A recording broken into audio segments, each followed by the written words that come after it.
हुजूर, आपके व्यू में सबसे अच्छा जॉब क्या है?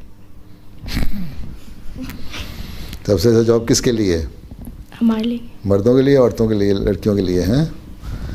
देखो, जो लड़कियों के लिए मेडिसिन बड़ा अच्छा है, टीचिंग बड़ा अच्छा है, हैं?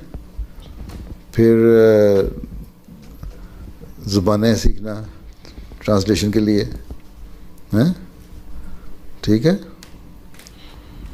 फिर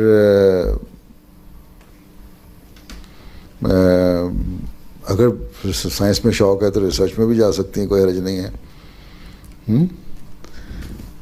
लेकिन हदीस में आया, दीन का इल्म तो सीखना ही चाहिए तुम लोगों को वैसे ही, कि दो इल्म जो हैं वो सबसे अच्छे इल्म हैं। आंसर में फरमाया, एक दीन का इल्म और एक मेडिसिन का इल्म। आंसर लोग पसंद थे दो।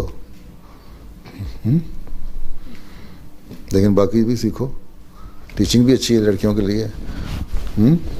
फिर वैसे भी पढ़ना चाहिए, ना भी कुछ करना हो ना तब भी कुछ पढ़ना चाहिए, ताकि पढ़ लिख के अगली नस्ल की तरबियत अच्छी हो सके।